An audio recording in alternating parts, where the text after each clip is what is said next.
시작하도록 하겠습니다.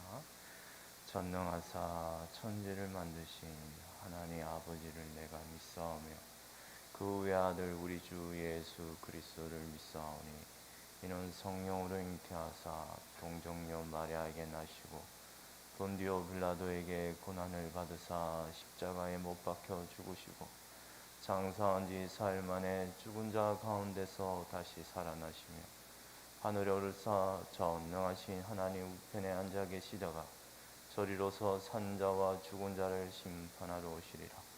성령을 믿사오며 거룩한 공예와 성도가 서로 교통하는 것과 죄를 사하여 주시는 것과 몸이 다시 사는 것과 영원히 사는 것을 믿사옵나이다. 아멘. 우리 찬송 95장 나의 기쁨 나의 소망 되시며 찬송가 95장 함께 부르겠습니다.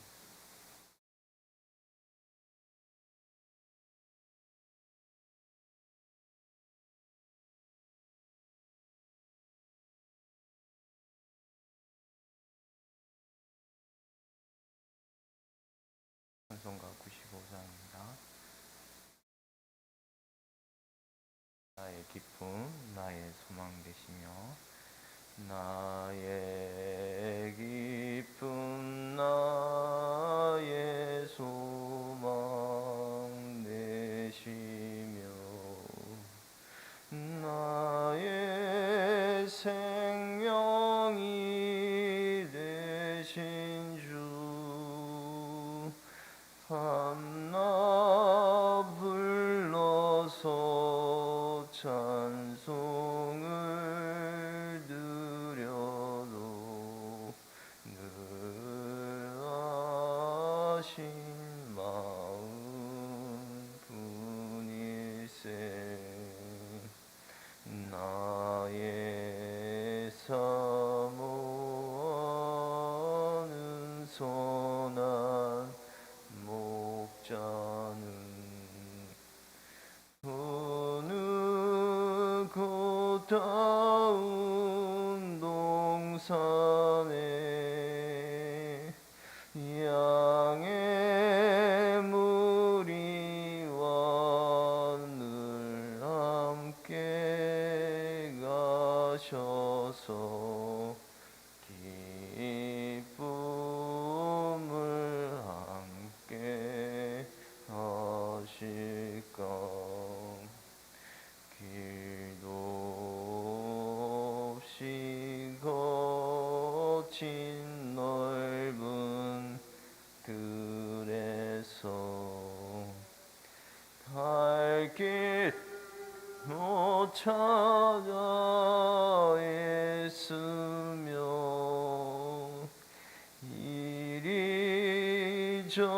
이리저리로 헤매는 내 모양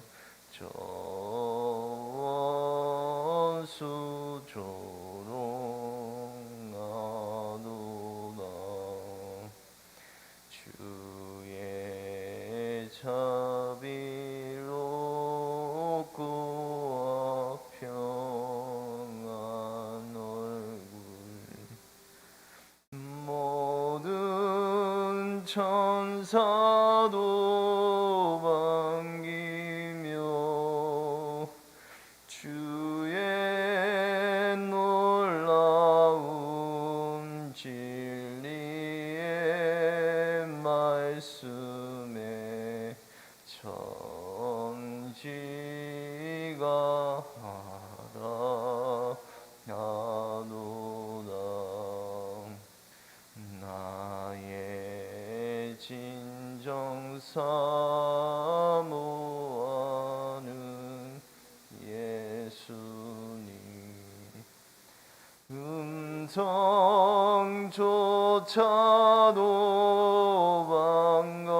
반갑고 나의 생명과 나의 참 소망은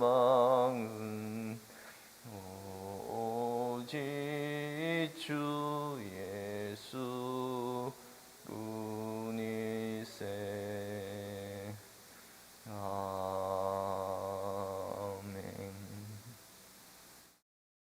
성경 말씀은 마태복음 14장입니다.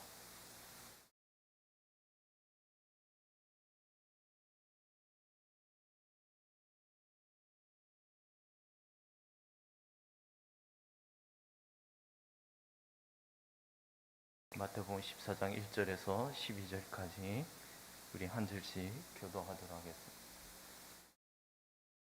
그때 분봉왕 헤롯이 예수의 소문을 듣고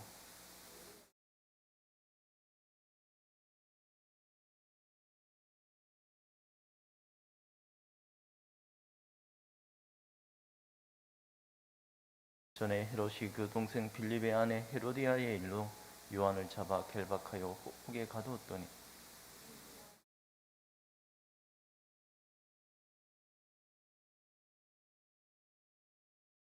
헤롯이 요한을 죽이려 하되 무리가 그를 선지자로 여김으로 그들을 두려워하더니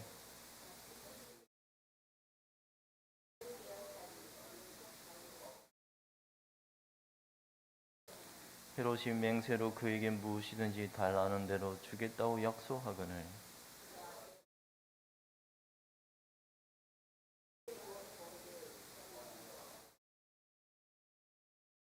왕이 근심하나 자기가 맹세한 것과 그와 함께 앉은 사람들 때문에 주라 명하고 그 머리를 소반에 얹어서 그 소녀에게 주니 그가 자기 어머니에게로 가져가니라. 제 아들이 와서 시체를 가져다가 장사하고 가서 예수께 아뢰니라. 아멘. 그때 분봉왕 헤롯이 예수의 소문을 듣고 예수님의 이 행하심과 이적은 단순히 갈릴리 한 총구 속에서 이루어진 일이 아닙니다. 그 부분의 모든 역사심과 이 기적과 놀라움이 하나님께서 그의 아들 예수 그리스도를 이 땅에 보내신 이것이 유대 온 땅에 그분의 소식이 전하여졌다고 합니다. 더욱 놀라운 것은 왕의 귀에까지 이 소식이 전하여졌습니다. 근데 이 왕이라는 지금 우리 분봉왕 헤롯은 예수님이 태어날 그 헤롯하고는 다르죠.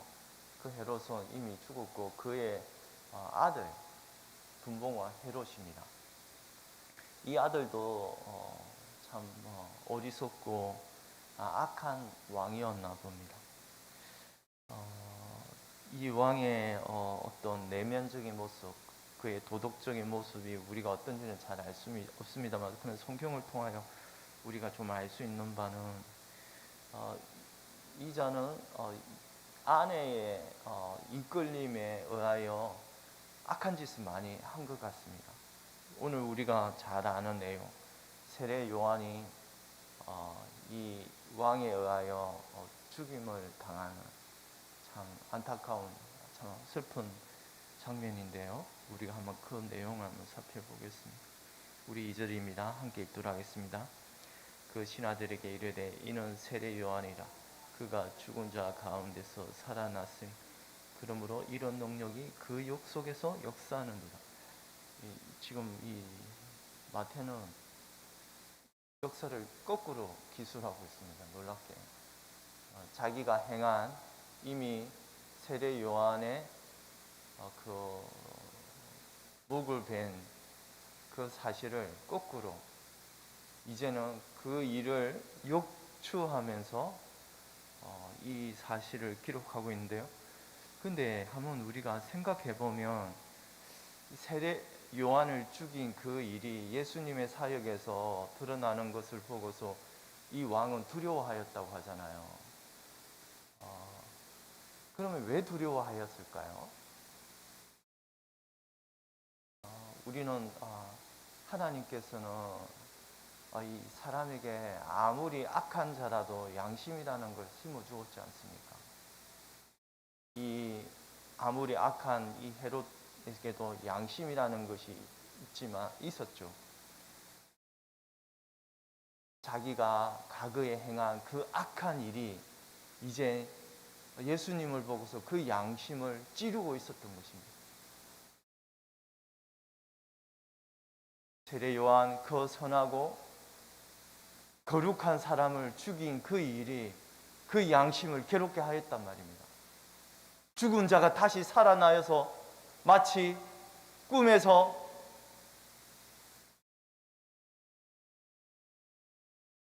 괴롭히는 것처럼 그 양심을 찌르고 있었던 것입니다. 하나님께서는 사람에게 양심을 새겨주심으로 말미암아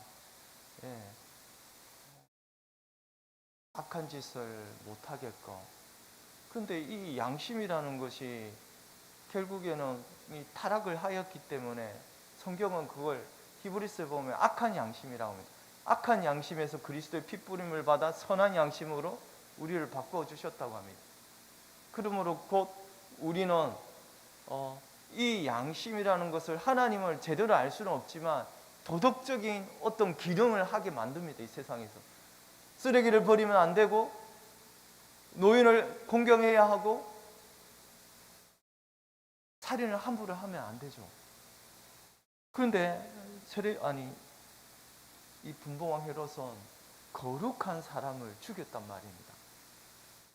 그 얼마나 괴롭겠습니까?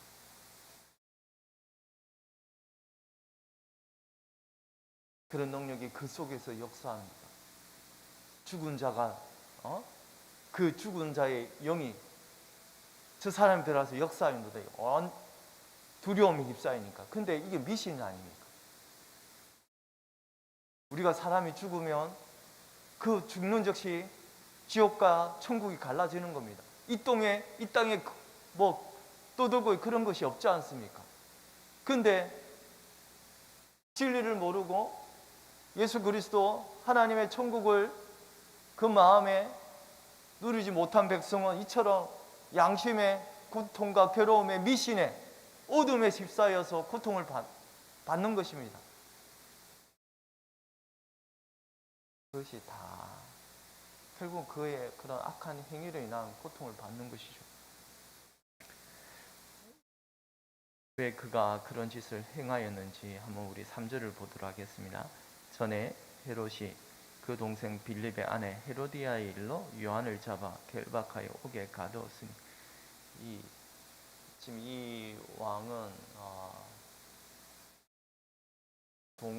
동생 빌립은 물론 배가 다른 형제라고 합니다. 배가 다른 형제지만 그 형제의 아내를 취하였다. 간통죄죠. 그런 사실을 알고서 참 세례 요한은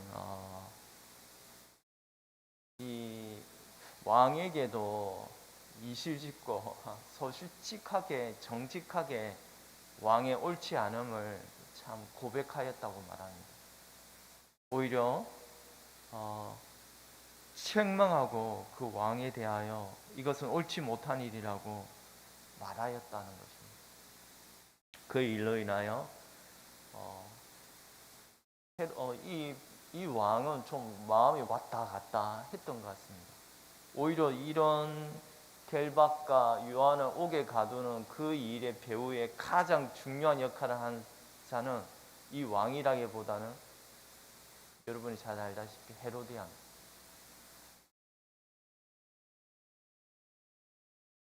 전에 헤롯이 자기가 동생 빌립의 아내 헤로디아에게 장가등으로 이 여자를 위하여 사람을 보내어 요한을 잡아 옥에 가두었더니, 이 여자를 위하여, 헤로디아를 위하여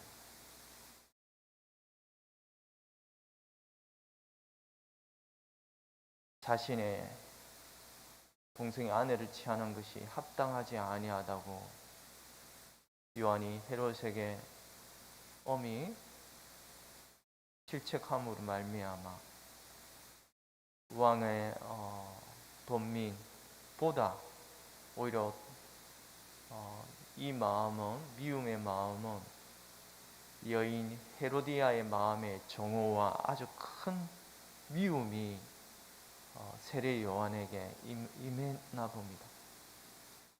헤로디아가 요한을 원수로 여겨 죽이고자 하였으되 하지 못하였으니,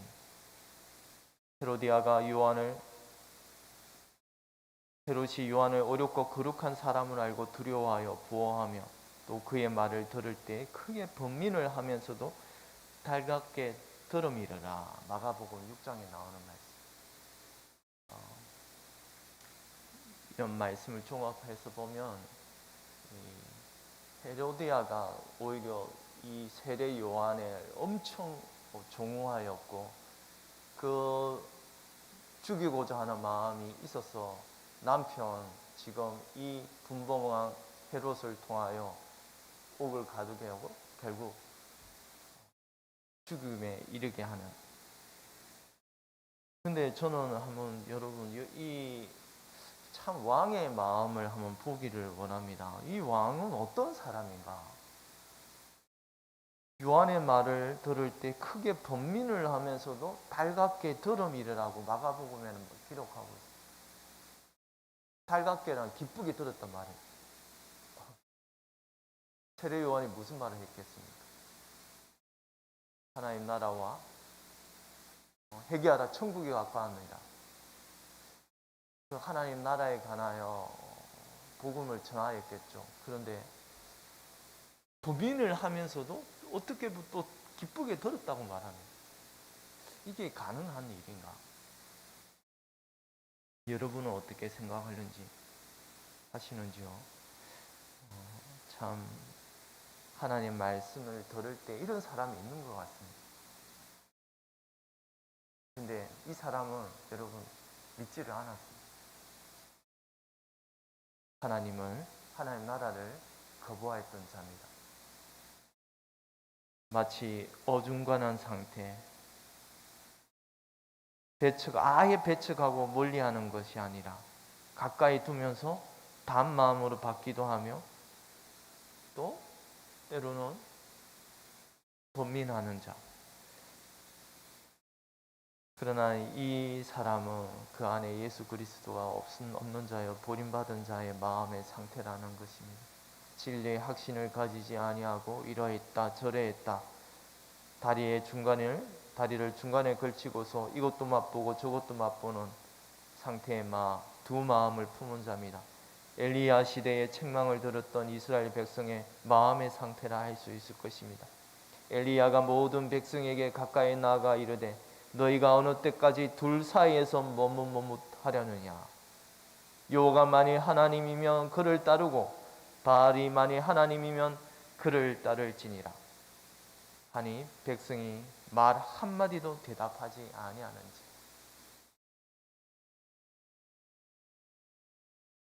이런 마음의 상태, 참 우리가 이런 마음의 상태, 두 마음을 품은 상태, 이것은 그리스도를 믿는 것이 아닙니다. 근데 이런 사람이 있다는 말입니다.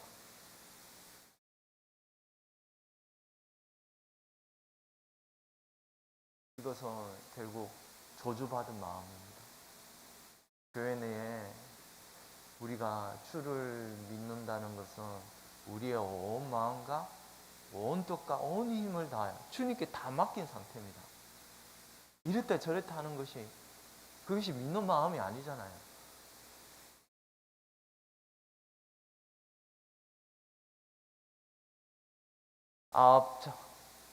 엘리야 시대에 아합이 자신의 아내 이세벨의 말에 통제를 받고 지배를 받았던 것처럼 오늘 나오는 이 분봉왕 헤롯도 그러한 똑같은 모습이 아닌가 싶습니다.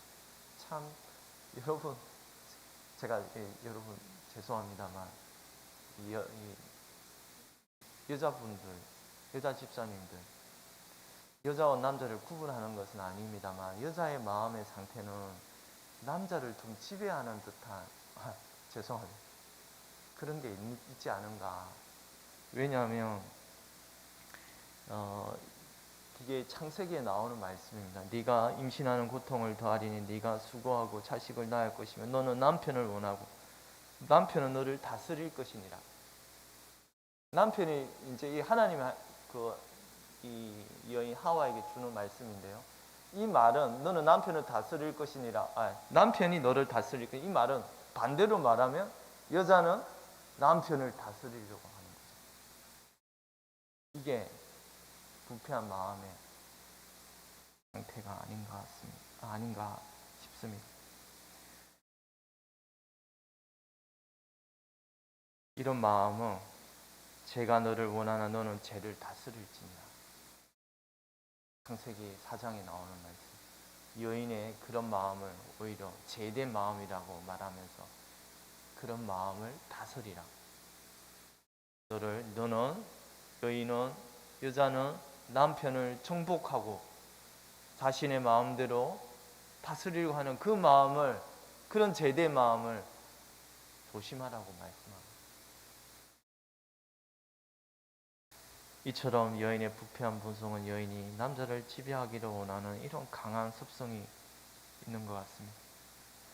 이런 아내의 잘못된 본보기가 헤로디아의 모습입니다. 여러분, 우리 8절을 함께 읽도록 하겠습니다. 그가 제 어머니의 시킴을 듣고 이르되 세례 요한의 머리를 소반에 얹어 여기서 내게 주소서 하니 헤롯이 요한을 죽이려 하되 죽이지 못하고 있다가 결국 그의 생일날에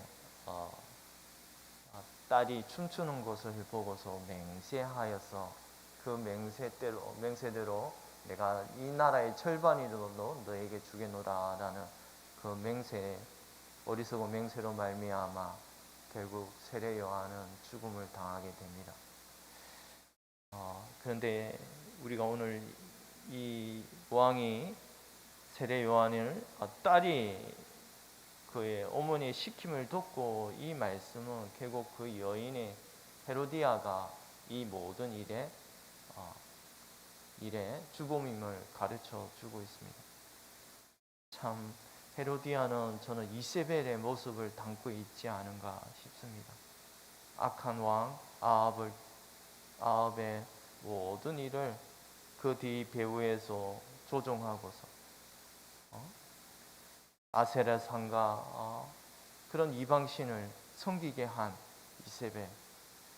오늘 이 헤로디아는 참 엄란한 여인이요, 남편이 있으면서도 또 다른 남자를 취한 이런 엄란한 여인. 이런 엄란한 여인의 강교에 의하여 자기 사랑하는 딸도 그 악한 꾀에 넘어가고, 참 이것이 이 가정의 모습이었던 것 같습니다. 헤롯 가정의 하나 어리석은 남편과 그 어린 딸도 그 어머니의 그 악한 말에 넘어가 이런 거룩한 자를 목을 베는 참 안타까운 우리가 모습을 볼 수 있습니다. 오늘 말씀에서 우리가 알 수 있는 바, 물론 이런 어리석은 악한 꾀에 빠지지 않기 위해서는 우리가 진리 가운데 분명하게 서야 할 것입니다. 그리고 세례 요한은 하나님을 두려워하면서, 오직 하나님만을 두려워하면서 그 왕 앞에서도 이시짓고 모든 사실을, 바른 말을 하였다는 사실을 우리가 기억합니다. 우리 또한 사람의 낯을 가리는 것이 아니라 진리라면 진리라고 말하고 거짓이면 거짓이라고 말하는 이런 정직한 마음을 갖추어야 합니다. 하나님을 두려워하는 가운데 이런 귀한 아름다운 마음이 세례 요한에게서, 물론 세례 요한이 죽음을 당하였지만 그의 나이 34살밖에 되지 않습니다. 참 젊은 나이에 세상의 사람들은 참 불쌍하다 하겠지만 그러나 아닙니다. 하나님 앞에서의 성도의 죽음은 고귀한 것이라고 하셨습니다. 하나님의 시선 앞에서는 이 세례 요한의 죽음은 존귀한 것이니라. 하나님의 백성은 이 땅에서 어떤 상급을 받아서는 절대로 안 됩니다. 그렇게 되면 세례 요한처럼 얼마나 비참한 자입니까? 하나님의 백성 모두가 얼마나 비참한 자입니까? 이 땅에서 우리가 상급을 결코 바라서는 안 됩니다. 우리가 이 땅에서 누릴 거 누리고, 세례 요한은 이 땅에서 누린 거 아무것도 없이 34세 부름을 받았습니다. 우리가 이 사실을 기억한다면 우리가 이 땅에서 어떠한 자세를 취해야 할지를 우리가 더 기억하게 만들 것입니다. 기도하겠습니다. 하나님 아버지, 하나님 참 우리가 이 땅에 뭘 바라고 뭘 믿고 사는지 우리의 마음을 살피게 하시니 감사합니다. 세례 요한이 34살밖에 되지 않은 그 젊은 나이에 이 땅의 삶을 당하였지만 하나님 아버지 앞에서는 그의 삶이 가장 존귀하고 귀한 것인 줄 믿습니다. 참으로 어리석은 여인의 손에 의하여 그 고귀한 사람이 죽임을 당하였지만 하나님, 우리가 이 땅에 살 때에도 이러한 어려움과 고난이 당할 것이지만 하나님 아버지 앞에서 우리의 시선을 두게 하시고 믿음의 백성이 오직 하나님 나라를 사모하는 마음, 기다리는 마음으로 거룩한 경건의 자세를 잊지 아니하도록 주님 저희들의 마음을 지켜주시옵기를 간절히 원합니다. 하나님, 오늘도 주의 백성들이 하나님의 한자리에 모여서 하나님을 찬송 찬양하는 가운데 우리의 마음이 하나님을 향하여 높이 들림을 받는 복된 일이 있게 하여 주시옵소서. 감사하고 예수님 이름으로 기도드리옵나이다. 아멘. 하늘에 계신 우리 아버지여, 이름이 거룩히 여김을 받으시오며 나라의 임하옵시오며 뜻이 하늘에서 이루어진 것 같이 땅에서도 이루어지이다. 오늘날 우리에게 일용할 양식을 주옵시고 우리가 우리에게 죄 지은 자를 사하여 준 것 같이 우리 죄를 사하여 주옵시고 우리를 시험에 들게 하지 마옵시고 다만 악에서 구하옵소서. 대개 나라와 근세와 영광이 아버지께 영원히 있사옵나이다. 아멘.